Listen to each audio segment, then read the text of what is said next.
Hi, this is Steffi and welcome back to the FinancialFox M&A series with IAMX. Today I've got the two co-founders with me, Tim and Tim. Tim Bruckmann, founder and CMO at IAMX, and also Tim Heidfeld, CEO at IAMX. So IAMX is a SSI blockchain agnostic platform for people regaining control of their digital identity. They are building in the Cardano community, but they are multi-chain. So they are building a layer on the top of the Cardano blockchain that can be integrated with other blockchain, and that's very important. So today we are going to talk about three of their proposals for the project Catalyst, which is the largest, most successful and impactful innovation fund for global goods. Very exciting solution.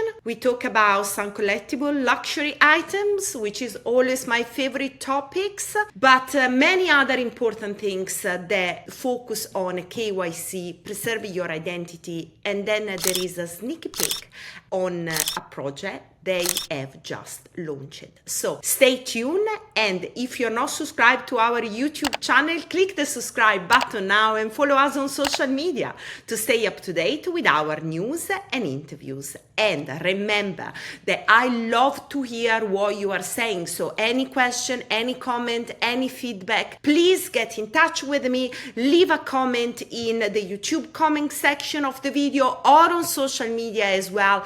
I want to hear from you. We want to get the FinancialFox community involved in our content, and definitely also IAMX will benefit from your feedback. So don't forget to engage with us. Now let's get straight into my conversation with my two favorite teams. Hi everyone, and welcome back to the FinancialFox M&A series. So today I've got two the co-founder of IAMX. We have Tim Bruckmann. Tim, welcome back to the show. Hi Steffi. So Tim is a co-founder and CMO at IAMX, and then we have Tim Heidfeld, that is the CEO. Hi Tim, how are you? Hello Steffi, nice to see you again. I'm very good. I hope you're doing good too. Yeah, it's brilliant to have you both on the show. This is going to be very exciting because we are going to be discussing some of the proposals that you have put to the Cardano Catalyst project. And yeah, I would like to go through those proposals so you can kind of explain what they are and, you know, why they are important. And I think the deadline for people to vote is the 15th of August, isn't it? Yes, it's like you have to register to get the voting rights, and you have to do the registration till the 15th of August. And after the 15th of August, I think starting the 18th or something, then you can vote with your ADA power. The more ADA you have, the more power your vote has. You can vote for the IAMX proposals, and we appreciate that for sure. Yeah, 100%. So basically, people have got still a few days to register, and then it's very important that people vote. The good things about Catalyst is really foster innovation, I would say. You know, bring all these new ideas, why they are important for the community, why they are important for changing the world and make things better. And, you know, IAMX is all about identity, but, you know, there are different nuances. So let's start with the first proposal, which is NFT-Protocol for fractionalized ownership and tokenization of real-world assets. Gosh, this is very interesting. Tell me more about what's up with NFT and how do you see this tokenization happening, and why have you put a proposal for Catalyst for that? Yeah, it started with that we, with our KYC solutions, we have been consulted by companies and they ask us how to tokenize things, what to do. I have a partner, MME, who is helping us with juridical questions regarding tokenization, and I am a collector. That's kind of an illness if you look at it. You collect things, and to be a collector, for me, it's the best waste time you have in your life. So you waste a little bit time for your own love of your collection. Some do it, I collect sneakers, and when I was younger, I collected more sneakers. And these sneakers have a huge market value if it's unworn. Also, there's a sneaker from Michael Jordan signed, it's cost more than $1 million. So much more than $1 million. And everybody's talking about, let's tokenize gold, let's tokenize this, We were thinking, tokenize everything, but just build the platform, and that you, Steffi, perhaps you have an enormous handbag collection or something, and you like to give shares of a handbag collection to the community that they can sell and buy and make money with it. So it's like the normal NFT trading when we look at at colorful apes or something. We like to do this with the collection people have, that they can put their collectible online, and this comes from, you have to do a KYC with it. It's very important because you create something which has a value, and the value can rise and fall down. So our aim is to build the platform where everybody can just interact, put his collectible online, tokenize it there, and make a KYC that we are in a compliant surrounding. Okay, why you choose Cardano? Why you have made a proposal to Catalyst for this kind of use case? In general, we are completely multi-chain, so our solutions are always multi-chain. That's very important because in our philosophy, the focus of everything, especially the end user, is that he should manage and own everything in his cryptographic wallet. There should be identity. There should be the NFTs for collectibles. So your wallet is your castle. And this brings us from our KYC to where we started Cardano, because we can build on Cardano very nice. You can fund yourself. But very nice is for NFTs, you don't need a smart contract on Cardano. It's a native token. So the launch of your collectible, Steffi, is very easy to make. We are in touch. We have partners who have minting services.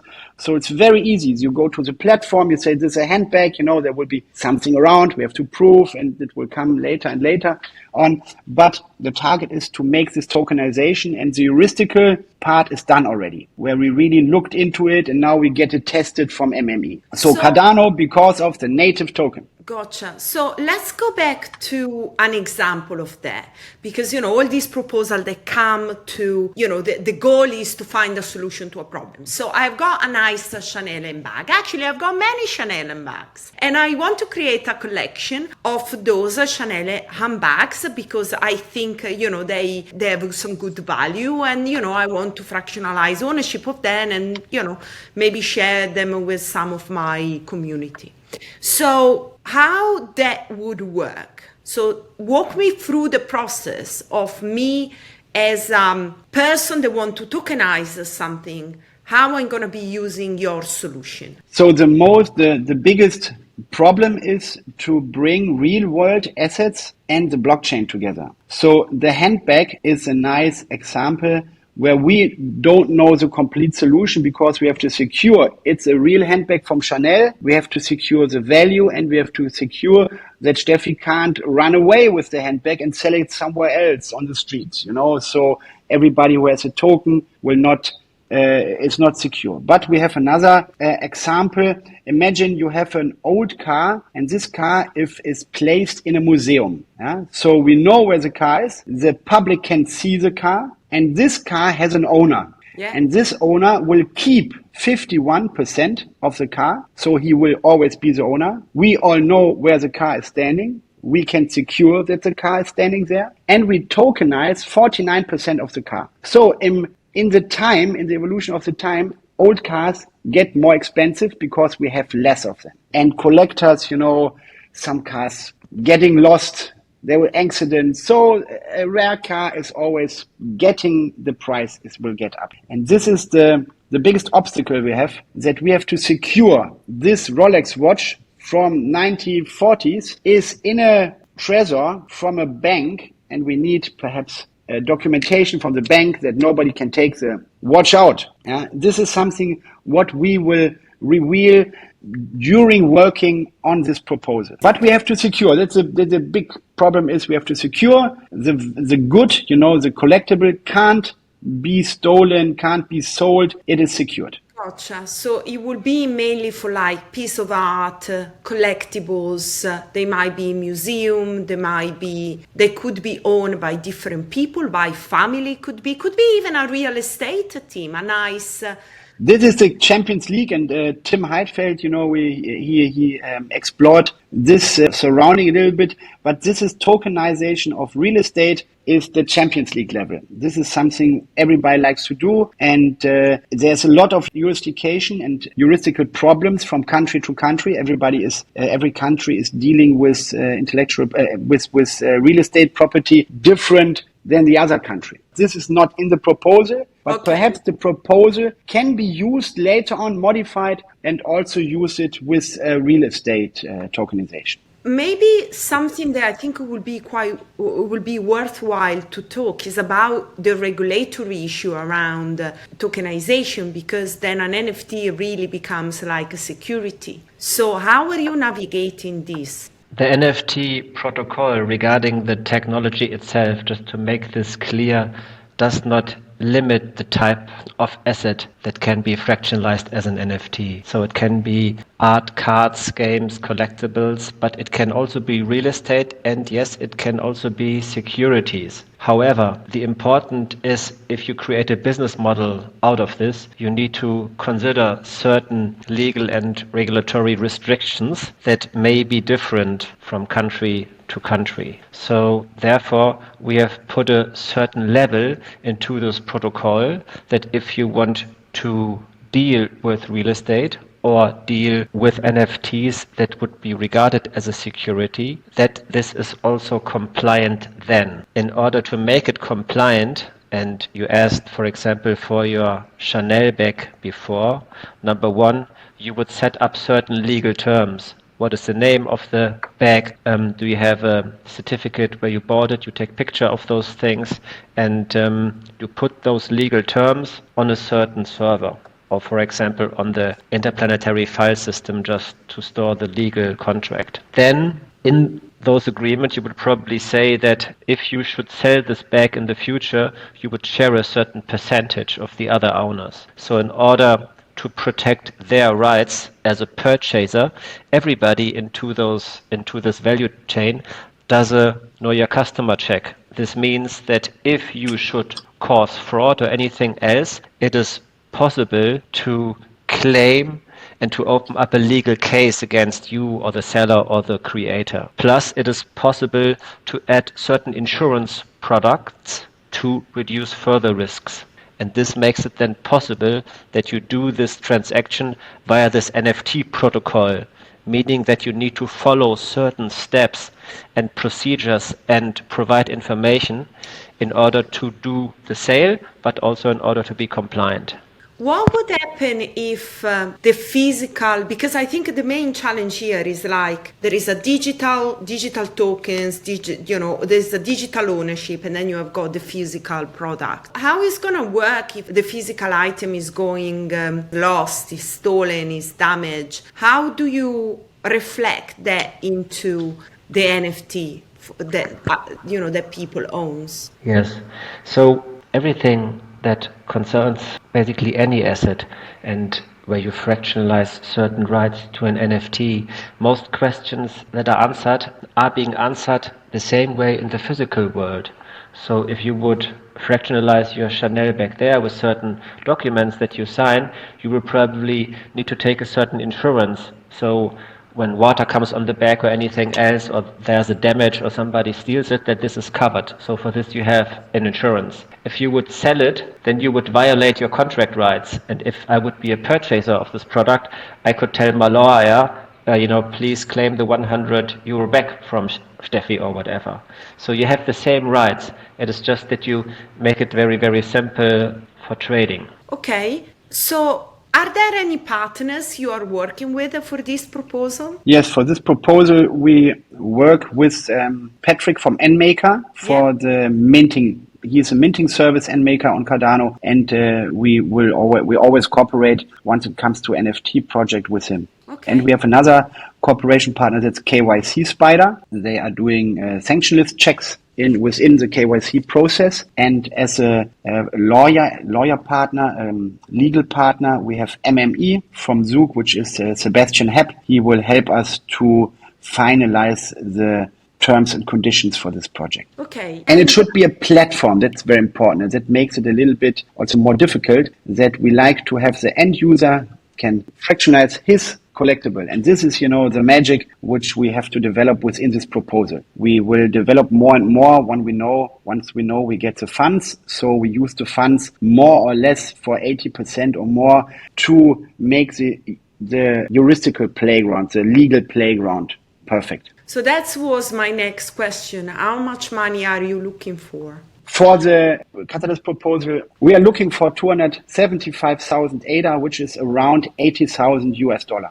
Okay. And most of these funds will go to the legal partners. So let's say that you get approval and you are going to go further with the project. What's going to be the next step? When we have the MVP, we have testnet live, we tested a little bit around, then we have a quite huge use case for it, which will be highly attractive also for media and our marketing, as we have a quite famous good, what we like to tokenize. And this real-world asset is standing in a museum. So we know quite exactly what we will do, but we don't like to reveal this now. All right. So you have already got the item the first time that you want to tokenize for the MVP. Yes. People who study our proposal might find a hint to this. Okay. So that's interesting. So go and read the proposal and find out what they are going to be tokenizing. I mean, you already suggest that it's going to be good for media. So you might get bombarded by journalists asking. Yes, that will happen. That will happen for sure, because the owner of this real-world asset is also quite famous person. Okay. Well, sounds good. Listen, I'm also a collector. I think this is a brilliant solution. What do you collect? Sneakers. I love sneakers. So what's... It's an illness. I have... Okay, but you have got Nike, right? Or yes, another... Yes.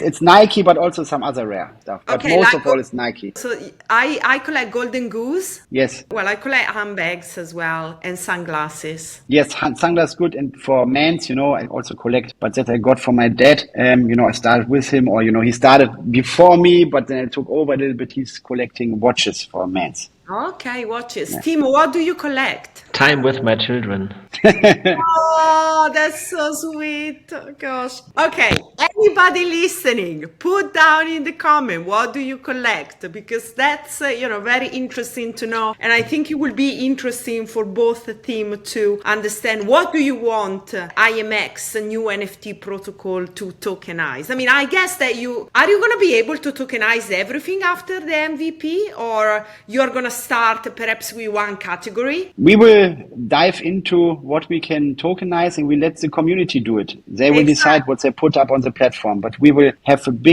if everything is standing and running, we will have a very, very big bang launch with this. Brilliant. We are very sure about that. Put down in the comment and just tell IAMX what do you want to tokenize. Now, let's go to the next proposals, which, Doku by 3D. Oh, that's probably, so the collectible proposal is my heart, because I'm a collector. But this proposal for DocuFight is something very special, as this is a really super nice use case for everybody. I think we can onboard people with it, as this is kind of, there are different products like DocuSign, like Adobe Sign. There are a lot of signature programs where you can sign contracts and everything. And DocuFight is something where we enable a decentralized approach, where you sign the document with your real KYC data. So if I sign a contract with you within the DocuFight system, you really know the signer was Tim, because he proved that out of his wallet with his KYC data. So again, we have your wallet is your castle, and we like to sign out of our wallet. So you connect your cryptographic wallet where KYC is stored, you connect it to DocuFight, and so you can work as you're logged in. And this is something fantastic because we use it in our company very often. You know, we are very decentralized and people work around the world. And we had been in touch with Michel Belen from the Cardano Foundation. He was the creative mastermind of this product. And 1 year ago around, he talked to us in Las Vegas and asked, "Hey guys, you do something with KYC. I have an idea. Can we perhaps team up?" And finally, we teamed up. And Michel is an awesome guy and very technical focused. You know, he's working technical integration for the Cardano Foundation. So we're very happy to team up with him and develop the project now together. Brilliant. How much money are you asking for this proposal? So we are asking for 250,000 ADA in this proposal, which is around 73,000 US dollar. Okay. And what are you going to be using the funds for? Just tell a bit about your plan and also if you have an MVP already in mind. We will use it for legal proofment of our idea. We will use it to prove in which jurisdictions we can use DocuFight. We will use it also for the development, the coding. Okay. Anything else that you want to tell us that you are excited about this proposal? For me, what I like about DocuFight is that it completely replaces the need for a handwritten signature. And there are certain contracts that demand this, and also for a so-called qualified electronic signature, because the highest form is to have no doubt who is the counterpart in the signing process, and we do this via this reusable KYC. So it's a groundbreaking change that I like. Okay, brilliant. So let's move to the next one, which is KYC Standardization Framework. That's proposal number 3. Modular-Based Solution for Identity Verification and Management on Atala PRISM. Oh gosh, I'm so happy to see the IAMX is now working with Atala PRISM on KYC. So, who want to talk about it? You know, we had a lot of people asking us, "Are you a competitor of Atala PRISM?" We are not, but we do our focus lies somewhere else. Our focus is on compliance for the fintech sector in the core. And people will ask us a lot. We are really Cardano believers, like we also are, but we like to always have multi-chain approach. I think this is for the future very important, but Cardano offers a brilliant tech, and we like to give the community the possibility to store all their credentials on Atala PRISM, that they can work with us, but store everything on Atala PRISM. And we use IPFS, you can use all the blockchains nearly when you work with us, but we now adopt more and more to Atala PRISM then. So people who are really love to work with Atala PRISM can use our DIT method then. Can you explain the word standardization? Because I think that's kind of like one of the challenges that we find when you are inventing all this new framework. There is no standard. So what's your plan to create a standard for KYCs? We have our DIT method. DIT IAMX is following the standardization of W3C. And the DIT.ADA is also acquired from the WC3. And we like that these DIT methods can interact, to say it in a core. I'm not a very technical person, but this is how I would say standardization is, that these DIT methods can communicate. We have to look at this topic out of the glasses of the verifier when you're a project on Cardano and you want to be compliant and you want to use Atala PRISM. Then it's very hard to understand which law, which compliance rule will apply for my product. Is it different when I sell it to somebody from the USA? Is it different when I sell it to somebody from Europe? So this is not something that the project should be focused in. Therefore, the standardization means that if you use the Atala PRISM technology, we have KYC sources connected in the back that makes it very simple and easy for any project to be compliant, because the correct KYC for any product is always chosen. in a transparent and safe way. What type of organizations would benefit from implementing the KYC Standardization Framework? Also on this, KYC is something like a commodity. So it is something that, independent of how we see it, it is defined by the lawmakers.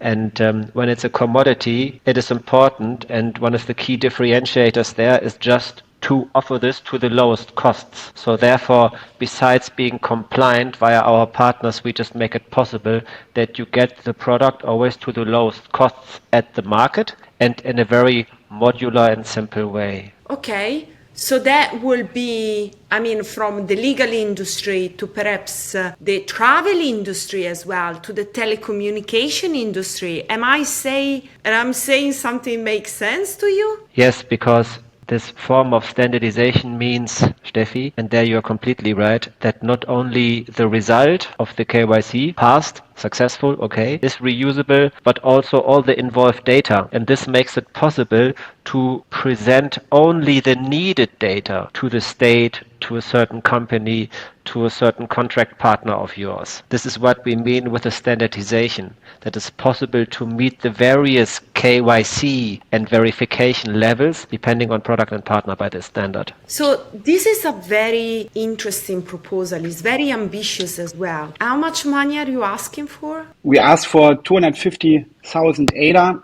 which is equal to 73,000 US dollar. Okay, and that will get to building an MVP. What this money are you going to get to? We have, the money will be used for the development of this proposal, as we have a lot of questions out of the community from people who develop a stablecoin, which also leads to the next proposal. And we like to have this really ensured based on the best legal basis we can do with our partners together. So basically it's kind of get everything ready up to an MVP. Yes. Okay. So how the community of developers could get involved? What are the opportunities for them to join this project? They can use our ready-made product afterwards. They can implement very easy KYC solution for their projects. Okay. So we have an API which you can use, and it is there's not a lot of work needed if somebody likes to use this solution. To me, it looks something like, as I said, very ambitious, that perhaps could be part of a government sandbox or something like that. Yeah, we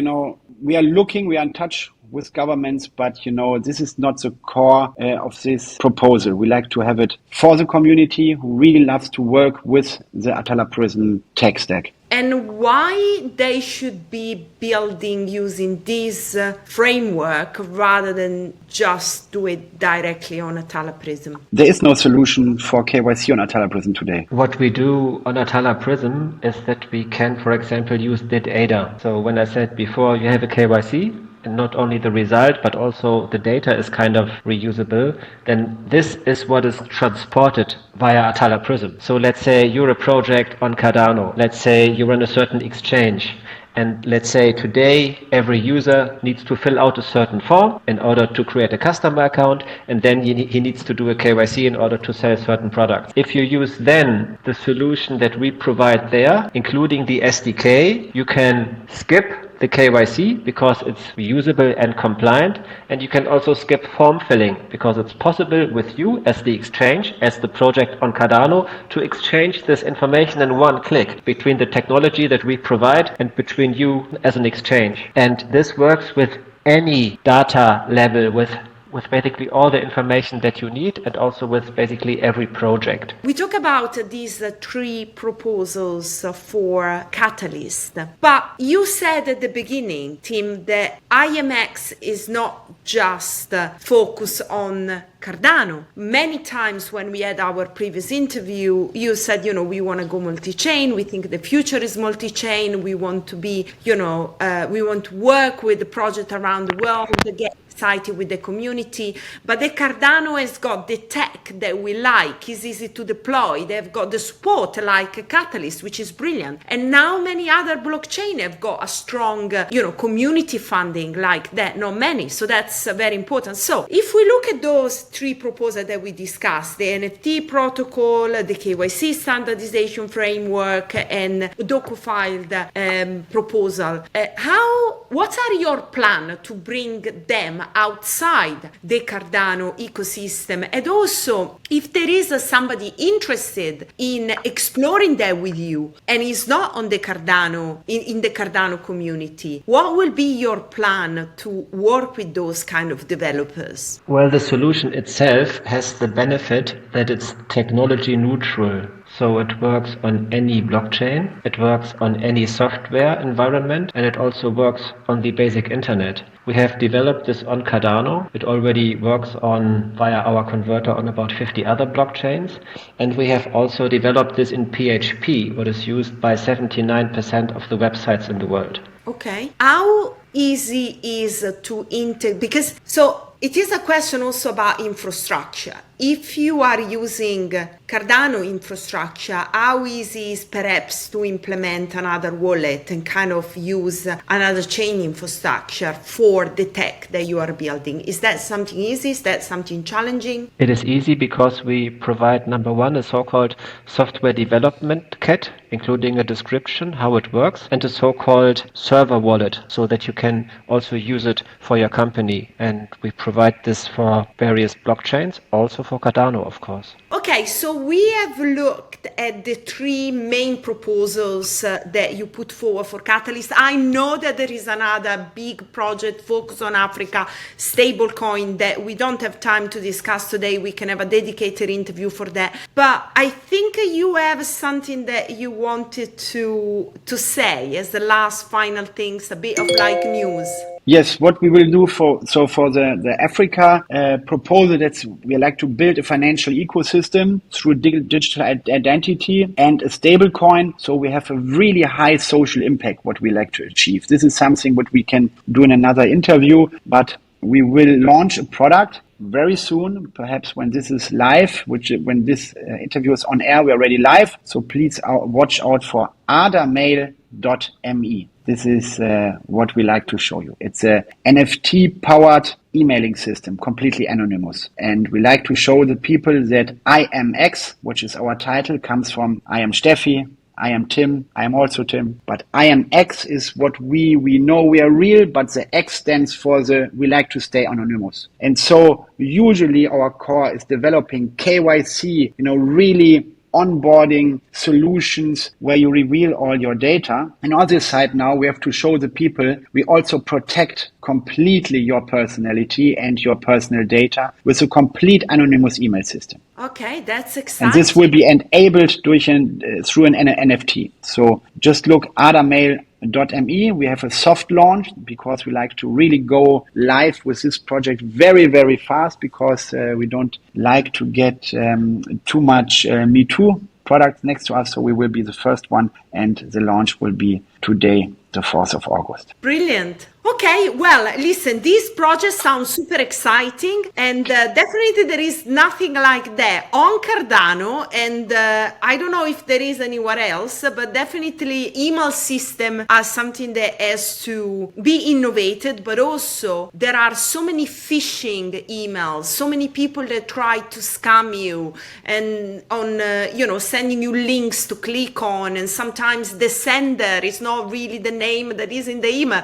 So I think having a solution, an email solution that actually is verified, that can protect you as well, knowing who is sending the email, I think that will be quite a game changer. So I'm excited about this new product. Maybe we can do the next episode, maybe we can focus on that, but also we want to know what the community is thinking about it. So first of all, go and check out the 3 projects that IAMX have submitted for Catalyst, and tell us if you have got any question, which are your favorite collectibles that you would like to get tokenized, and also, anything that you want to ask Tim and Steffi. So this is a great opportunity, to work together, because that's the main point. And go and check out the NFT email solution as well. So, we have got your feedback and we can include any of your questions in our next